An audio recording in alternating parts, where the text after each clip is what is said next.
விஜய் அவர்களுடைய அமைச்சரவை விரிவாக்கத்துக்கு பிறகு அதிகாரப்பூர்வமாக தமிழ்நாட்டில் கூட்டணிகள் உடைந்திருக்கின்றன. இதில் கூட்டணி உடைஞ்சிருக்குங்கிறத தாண்டி ஒரு புதிய கட்சியும் லான்ச் ஆக போகிறது. விஜய்க்கு ஈக்குவலண்ட்டாக இன்னொரு இளம் தலைவர், அவர் மாஸ் காட்டி எப்படியும் பாஜக என்கிற பேனர் இல்லாமல் ஒரு பெரிய விஷயத்தை எடுத்து வந்து இனிமே தமிழ்நாட்டு அரசியல இளைஞர்கள் தான் என்கிற ஒரு செய்தியை இப்போது பரபரப்பாக டெல்லி வட்டாரங்களிலிருந்து கசியவிட தொடங்கியிருக்கிறார்கள். என்ன நடக்கிறது? யார் அந்த புதிய தலைவர்?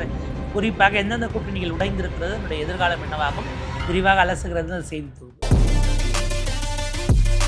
தமிழ்நாட்டினுடைய முதலமைச்சராக தவேக தலைவர் விஜய் அவர்கள் பதவியேற்றார். அமைச்சரவை அடுத்த கட்டமாக விரிவாக்கம் நடந்திருக்கிறது. இதில் கவனிக்க வேண்டியது என்னென்னா, இந்த விரிவாக்கத்தை தாண்டி இன்றைக்கு ஏற்கனவே இருந்த 2026 இருந்த கூட்டணிகள் உடைந்து நொறுங்கியிருக்கிறது. எக்ஸப்ட் சசிகலாமா ராமதாஸ் அவர்கள் கூட்டணியை தவிர மீதி எல்லா கூட்டணியும் ப்ராக்டிக்கலி உடஞ்சிருச்சு அப்படின்னு தான் நம்ம சொல்ல வேண்டியிருக்கு. ஏன்னா ஒரு கூட்டணிக்கான இலக்கணம் அப்படிங்கிற இடத்துல அவங்க 2 பேர் தான் இப்போதைக்கு இருக்கிறாங்க. நம்ம முதல்ல ஒவ்வொரு கூட்டணியாக வருவோம். நீங்கள் திமுக கூட்டணி எடுக்கணும். திமுக தலைவர் ஸ்டாலின் அவர்கள் சமீபத்தில் கடிதம் எழுதியிருந்தார் 2 நாளைக்கு முன்னாடி.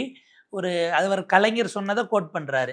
ஒரு குளம் எப்பயுமே ரொம்ப நீர் நிரம்பி ரொம்ப பசுமையாக இருக்கக்கூடிய காலகட்டத்தில் வெளியில இருந்தெல்லாம் பல பறவைகள் வரும், அங்கேயே இருக்கும், அங்கேயே கழித்து இருப்பார்கள். ஆனால் அது முடிஞ்ச பிறகு குளம் வத்துது, வெயில் காலம் வந்துருச்சு, கோடை காலம் அப்படின்னா குளம் வற்ற தொடங்கியது. முதல்ல இங்கே வெளியில இருந்த அந்த பறவைகள் தான் பறந்து வேற இடம் தேடி வேற செழுமையான இடத்தை தேடி நீர்நிலை இருக்கக்கூடிய இடமா பார்த்து ஓடி போயிடும். ஆனால் இங்கேயே மலர்ந்திருந்த அந்த ஆம்பல், அங்கே சுற்றி வளர்ந்துருக்கக்கூடிய தாவரங்கள், இதெல்லாம் வற்றி போனாலும் அங்கேயே இருக்கக்கூடியதை உடன் பயணிக்கும். அப்படி தான் இன்றைக்கு தொண்டர்கள் கூட இருக்கிறீங்க. நல்ல காலத்தில் வந்தவங்கள்லாம் பறந்துட்டாங்க என கலைஞர் ஒரு இடத்துல கோட் பண்ணதை ஸ்டாலின் அவர்கள் தன்னுடைய உடன்பிறப்புகளுக்கான கடிதத்தில் குறிப்பிடுகிறார். இது டைரக்டான பதில். அது யார் குறித்து அவர் பேசுகிறார் அப்படின்னா, கூட்டணி கட்சிகள் எல்லோருக்குமானது தான். குறிப்பாக அமைச்சரவையில் சேரப்போவது வருவது இது தொடர்பான விஷயங்கள் பேசுபொருளாக மாறும்போதே அவர் அதை பயன்படுத்தி இருக்கிறார். அவருக்கு தெரியும், என்ன நம்மளை விடவும் அவங்களுக்கு கூட இருந்த அந்த அரசியலை பார்த்தவர்கள் அப்படிங்கிறதுனால யார் முதல்ல போவா, யார் லேட்டாக போவா, அவங்க லேட் பண்ணுறதுக்கு என்ன காரணம், அது நம் மீதான அன்பின் காரணமாக, இல்லை அங்கே ரொம்ப இழுக்க பெரிய வெயிட்டான விஷயங்கள் பேசப்படலாம் என்பதற்காகவா, இதெல்லாம் அவங்க பல வகையில் சென்ஸ் பண்ணிடுவாங்க இல்லையா? அப்படி சென்ஸ் பண்ண இடத்துக்கு ஸ்டாலின் அவர்கள் வந்து தான் போனவங்க போயிட்டாங்க, இருந்த வரைக்கும் இருந்தாங்க, நல்லா இருந்த வரைக்கும் இருந்தாங்க, முடிஞ்ச பிறகு போயிட்டாங்க என்கிற ஒரு ப்ராக்டிக்கல் இதாக அவர் அந்த கடிதத்தை போட்டிருக்கிறார். ஏற்கனவே கனிமொழி கருணாநிதி அவர்கள் அதுக்கு ஒரு நாளைக்கு முன்னாடி அவங்க சொன்னது, நாம் தனித்து நிற்பதற்கான வேலைகளை தொடங்க வேண்டும், கூட்டணி இல்லாமல் ஏன் நின்று பார்க்கக்கூடாதுங்கிறத அதை எக்கோ பண்ணக்கூடிய வகையில் அதே கருத்தை தான் நானும் மனதில் வைத்திருக்கிறேன் என்பதாக ஸ்டாலின் அவர்கள் அந்த கடிதத்திலிருந்து நம்ம பார்க்க முடிகிறது. மக்களவையினுடைய சபாநாயகர் திரு ஓம் பிர்லா அவர்களுக்கு ஏற்கனவே திமுக தரப்பில் கனிமொழி அவர்கள் கடிதமும் எழுதிவிட்டார்கள். நாங்கள் காங்கிரஸோட கூட்டணியில் இல்லை, கூட்டணி முறிஞ்சிருச்சு, பக்கத்தில் சீட்டை போடாதீங்க, அவங்க முகத்தை பார்த்துட்டு நாங்கள் ஏதாவது ரகசியம் பேசுவோம், உள்ளுக்குள்ளே நடுவில் அவங்க ஒருத்தவங்க உட்காந்துருந்தாங்கன்னா தாண்டி பேசுறதுங்கிறது ப்ராக்டிக்கலி சிக்கலாக இருக்கும், எனவே மாற்றி விடுங்கன்னு ஒரு லெட்டர் போயிடுச்சு. அது அதோடு நிற்குமா, இல்லை வெளியிலேருந்து ஆதரவளிக்கக்கூடிய சிபிஐ சிபிஎம் அவங்க என்ன முடிவு எடுக்க போகிறாங்க, 2029 சார்ந்து குறிப்பாக, ஏன்னா இந்த உரையாடல்கள் எல்லாம் மாநில சிபிஐ சிபிஎம் என்பதை விடவும் அவங்களுடைய மத்திய தலைமையிடமும் அந்த பேச்சுவார்த்தைகள்ங்கிறது தாவேகா நடத்தல, காங்கிரஸ் தரப்பில் நடத்தியதாக சில அழுத்தமான செய்திகளும் இருக்குது.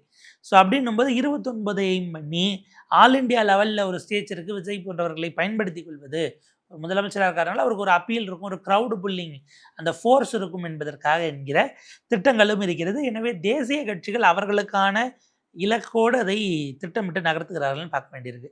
அப்போ இப்போ நீங்கள் தமிழ்நாடுனுடைய எம்பிக்கள் நாடாளுமன்றத்தில் அடுத்த கூட்டத்தொடரில் எப்படி பிரிவாங்கன்னா, இந்த பக்கம் திமுகவில் உதயசூரியனில் ஜெயிச்ச 22 பேர், அதுபோக துரை வைகோ அவர்கள் இருப்பாரா அப்படிங்கிற கேள்வி இருக்குது. எய்தர் இந்த 22+1 எடுத்துக்கிட்டால் அந்த பக்கம் காங்கிரஸினுடைய 9, பாண்டிச்சேரி சேர்த்து தான் 10. ஸோ காங்கிரஸினுடைய தமிழ்நாட்டு எம்பிக்கள் 9 பேர், கூடுதலாக 2 விசிகே, அடுத்தது 1 ஐயுஎம்எல், 12 ஆச்சா. சிபிஐ சிபிஎம், துரை வைகோ இங்கேயும் இருக்கலாம் அல்லது இந்த பக்கமும் இருக்கலாம்ங்கிறது தான் இப்போ இருக்கக்கூடிய ஸ்பிளிட்டாக இருக்குது. 17+22 இல்லை 23+16 என்பது மட்டும்தான் நாடாளுமன்றத்துக்கு இவங்க போகும்போது அங்கே எப்படி இருக்குங்கிறத பொறுத்து நாம் தெரிந்து கொள்ள வேண்டிய செய்தியாக இருக்கிறது. அடுத்த கட்டமாக எங்கே நெருக்கடி வரும் அப்படின்னா, நாடாளுமன்றத்துக்கு இவங்க போகிறாங்கன்னா இப்போ 2 அணியாக பிரிஞ்சுட்டாங்க. திமுக மட்டும் தனியாக, மற்றவர்கள். இதுவே ஒரு ஸ்ட்ராட்டஜியா விஜய் அவர்களின் மூலமாக திமுகவை தனிமைப்படுத்துவது ஒரு ஸ்ட்ராட்டஜியாக நகர்த்தப்பட்டதான ஒரு கேள்வி இன்னமும் பதிலளிக்கப்படாமல் அப்படியே இருக்கிறது. அதை ஒரு பக்கம் வைப்போம்.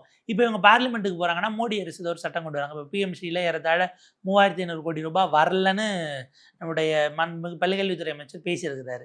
அவர் பேசிய பேட்டிக்கு இப்போ எதிர்த்து பிஎம்சிக்காக நீங்கள் நிறுத்தி வைக்கக்கூடாதுன்னு நாடாளுமன்றத்தில் ஒரு போராட்டத்தை அறிவிக்கணும்.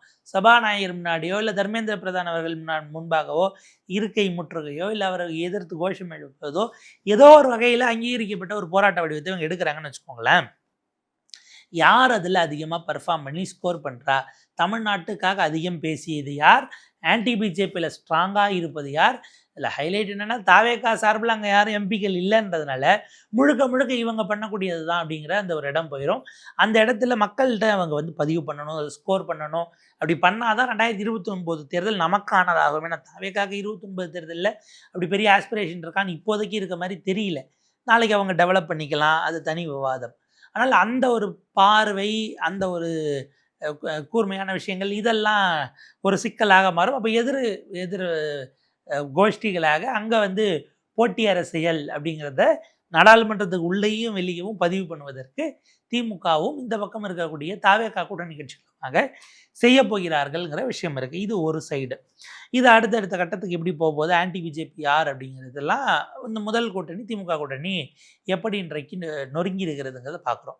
அடுத்து நீங்கள் அதிமுக கிட்ட வந்தீங்கன்னா என்ன தான் நடந்தது, தேர்தல் முடிந்து விட்டது, நாங்கள் கூட்டணியிலிருந்து விலகுகிறோம் அப்படின்னு சி வி சண்முகம் தரப்பு அவங்களே சொல்லிட்டாங்க.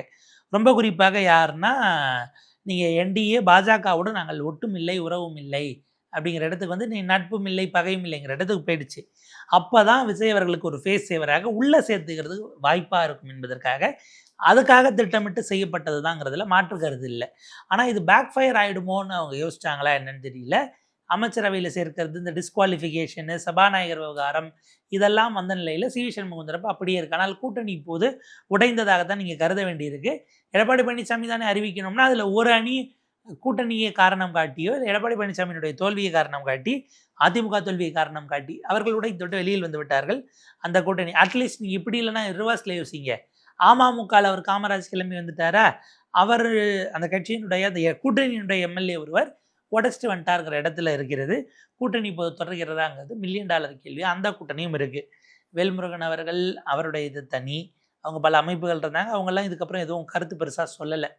அப்போ அப்படி பார்க்கும்போது நான் முதல்ல குறிப்பிட்டதை போல் ஒரு கூட்டணி எப்படி இருக்க வேண்டும் என்பதற்கு இலக்கணமாக டாக்டர் ராமதாஸ் ஐயா அவர்களும் அம்மையார் சசிகலா அவர்களும் தான் இருக்காங்கன்னு பார்க்க வேண்டியிருக்கு. அவங்க அடுத்து அரசுக்கான கோரிக்கைகள் வலியுறுத்தல்கள் இப்படி இந்த பாலிடிக்ஸ்குள்ளே ரெகுலர் பாலிடிக்ஸ்குள்ளே அவங்க போயிட்டாங்க, மூவ் ஆனும் ஆயிட்டாங்கங்கிற அந்த ஒரு பார்வை அடுத்த கட்டத்துக்கு நகருது.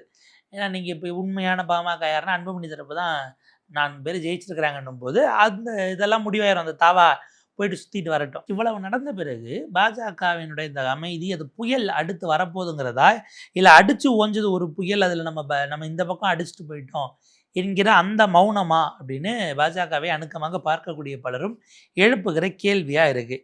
என்னென்னா, இப்போ விஜய் போல இளைஞர்கள் சக்தி கொண்டவராக இருக்கும் அண்ணாமலையை மீண்டும் தலைவராலாம் இல்லை, தனி கட்சி தொடங்க வைப்பதற்கான ஒரு தொலைநோக்கு திட்டம் ஓடிக்கொண்டிருக்கிறது என்கிற செய்தி தான் இப்போதைக்கு நமக்கு டெல்லியிலிருந்து அங்கே இருக்கக்கூடிய சர்க்கிள்ஸ்லேருந்து கசிய விடப்பட்டு இப்போது அது ஊடகங்களுக்கும் வந்து சேர்ந்திருக்கிறது.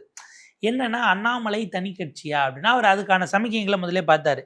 நீங்கள் பாருங்கள், அண்ணாமலை ரசிகர் மன்றம்னு கொண்டு போய் நயினார் இருக்கக்கூடிய அவருடைய மாவட்டத்திலேயே தொடங்கினாங்க. நெல்லையிலேயே தொடங்கி போர்டை வச்சு அவருடைய தலைமை கழகம் அங்கே தான் இருக்குன்னெலாம் சொல்லி அது அப்போ என்னவா பார்க்கப்பட்டது, நயினாருக்கு எதிர்ப்பு அரசியலுங்கிறதுனால அப்படி அவருடைய ஆதரவாளர்கள் செய்கிறாங்க என்று பார்க்கப்பட்டாலும் அண்ணாமலை தனி கட்சி தொடங்குகிறார், அதுக்கு பேர் வந்துருச்சு, போன டிசம்பரில் ரஜினி பிறந்த நாளிலே தொடங்கியிருப்பாங்க, இப்படியான ஸ்பெகுலேஷன்ஸ் திரும்ப திரும்ப போயிட்டு இருந்தது.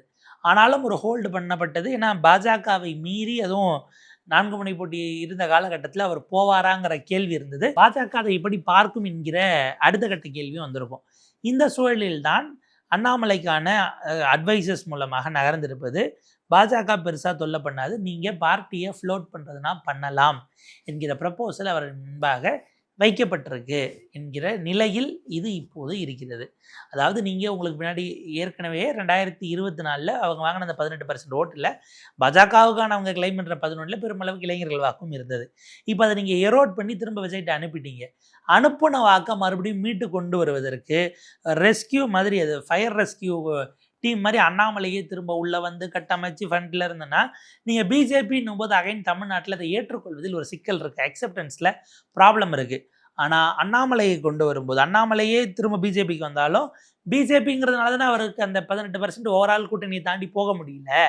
பிஜேபி என்கிற பேகேஜ் இல்லாமல் அண்ணாமலையை உள்ளே இறக்குவது, இறக்கி அவர் கட்சியை ஃப்ளோட் பண்ணுறது, இளைஞர்களுக்கான ஒரு கட்சியாக கொண்டு வருவது தினசரி. ஏன்னா அவர் ப்ரெஸ் மீட் வச்சாருன்னா ஆப்வியஸாக அது ஊடகங்கள் அதை கவர் பண்ணுறதுல தொடங்கி ஒரு ஒரு ஒரு ஃபயர் பிராண்டாகவே அது மாறிடும். அதில் மாற்று கருத்தே இருக்காது. அவர் சொன்னது உண்மையாக போய் நீங்கள் ஆராய்ஞ்சு பதில் கொடுக்கறதுக்குள்ளே அடுத்த ப்ரெஸ் மீட் வச்சு வேறு பல விஷயங்களை பேசிட்டு போயிடுவார்.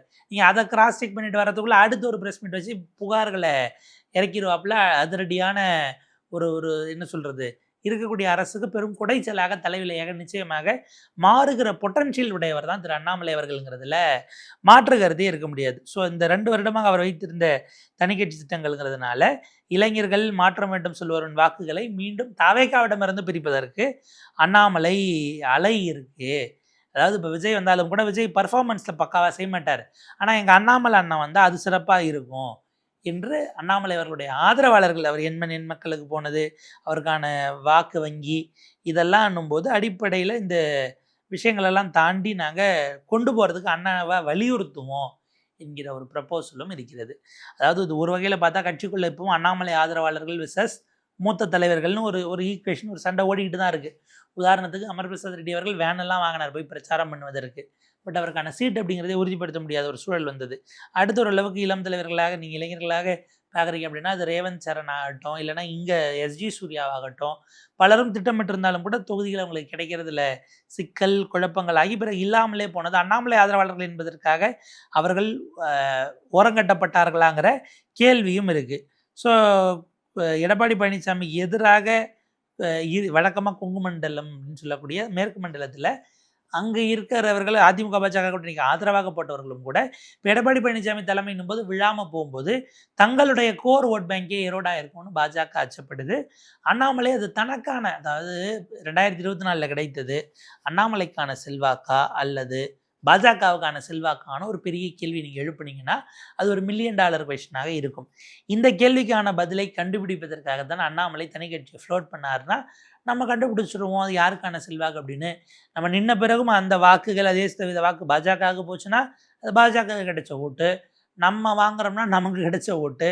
ஸோ என்ன ஆகுதுங்கிறது ஆகும்போது பார்த்துக்கலாம் என்கிற இடத்திற்கு இருக்கிறது. பட் அண்ணாமலை இதில் இன்னும் ஒரு ஃபைனல் கால் எடுக்கலை. இந்த ப்ரப்போசல்ஸ் அவரிடம் வைக்கப்படுகிறது உண்மை. பாஜகவை இப்போதைக்கு அவர் 2029 வரைக்கும் பகச்சிப்பாரான்னு ஒரு கேள்வி இருக்குது. இல்லைனா 2029 தேர்தலுக்கு முன்பாக இல்லை அந்த தேர்தலை முடிச்சுட்டு விஜய் அவர்கள் எப்படி எலெக்ஷனுக்கு 2 வருஷத்துக்கு முன்னாடி தொடங்குவாரோ அந்த பேட்டர்னுக்கு போயிடலாம். ஏன்னா இப்போ நீங்கள் எதிர்த்து தனியாக வரீங்கன்னா பாஜகவை நீங்கள் எதிர்க்க வேண்டிய சில சூழல்கள் வரும். அப்படி கடந்தீங்கன்னா அது இன்னும் ஒரு சிக்கல், உங்கள் மீதான நம்பகத்தன்மை, இப்படி பல கேள்விகளையும் கூடுதலாக எழுப்பும். ஆனால் இதை பாஜகவே பரவாயில்ல போங்கன்னு அனுப்ப போதா, இல்லை அண்ணாமலை அவர்கள் அதை உடைத்து கொண்டு அந்த பப்பிளை தாண்டி வருவாரா, அதற்கான சாத்தியக்கூறுகள் அப்படிங்கிறது ஒரு பெரும் கேள்வியாக அவருடைய ஆதரவாளர்கள் மத்தியில் எழுந்திருக்கிறது. திமுக அதிமுக 2 பேரும் தொய்வடைஞ்ச இடத்துல இப்போ நுழைஞ்சோம்னா கட்டாயம் நாளை நமதேங்கிற வகையில் அவருடைய சொந்தங்கள் இருக்காங்கன்னு தான் நம்ம பார்க்க வேண்டியிருக்கும். இது எப்படி பயணிக்கிறது, என்னவாகிறது, அதனுடைய அவுட்கம் எப்படி இருக்குது அப்படிங்கிறத நம்ம பொறுத்திருந்து பார்ப்போம்.